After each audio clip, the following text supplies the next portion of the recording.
মধ্যবিত্তদের কিন্তু অল্পতেই স্বাদ মেটাতে হয়। আর আমিও যদি মধ্যবিত্ত ফ্যামিলি থেকে বিলং করি, তো সেখানে আমাদের কাছে না খুব বিলাসিতা আমার কাছে হয় না। আমার কাছে ছোটো ছোটো জিনিসগুলি আমার কাছে অনেক বড়।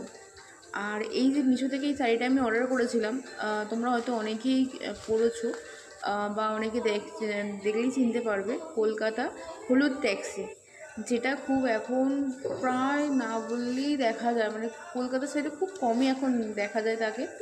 তো আমি যখন কলকাতা যাই খুব কমই দেখতে পাই, আগের মতো তো দেখা যায় না। ট্রাম আর ইয়েলো ট্যাক্সি আলাদাই ছিল কলকাতার ঐতিহ্য।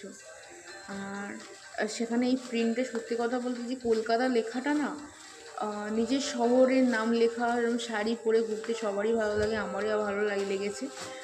আর সত্যি কথা বলতে শাড়িটা কোয়ালিটি খুবই সুন্দর ছিল, আর পিওর কটনের শাড়ি ছিল এটা। শাড়িটা কোনো রকম শাড়িটা কোনো ডিফেক্ট ছিল না। সবথেকে বড়ো কথা, যেরকম সেম টু সেম দেখিয়েছিল রিভিউতে বা ফটোতে সেম এসেছিলো।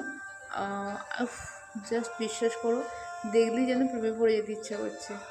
এইরকম হ্যান্ডলুম টাইপের শাড়ি পরলে এই টাইমে, বর্ষা বলো, গ্রীষ্ম বলো বা শীত, যে কোনো কালের জন্য হচ্ছে পারফেক্ট কম্বিনেশন হচ্ছে এরকম পিওর কটন শাড়ি।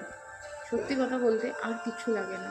যখন আমি একটা একটা করে পাট খুলছি না, সত্যি বলছি, আমি নিজেই মনে হচ্ছে প্রেমে পড়ে যাচ্ছি শাড়িটার প্রতি। আমি এতটাই সুন্দর।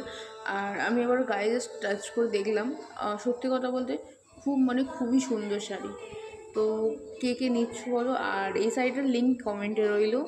আর ইউটিউব থেকে দেখলে কমেন্টে আছে, ফেসবুক থেকে দেখলে আমি লিঙ্ক দিয়ে দেবো। তো তোমার যদি কারোর পছন্দ হয় প্লিজ চেক করে নিতে পারো।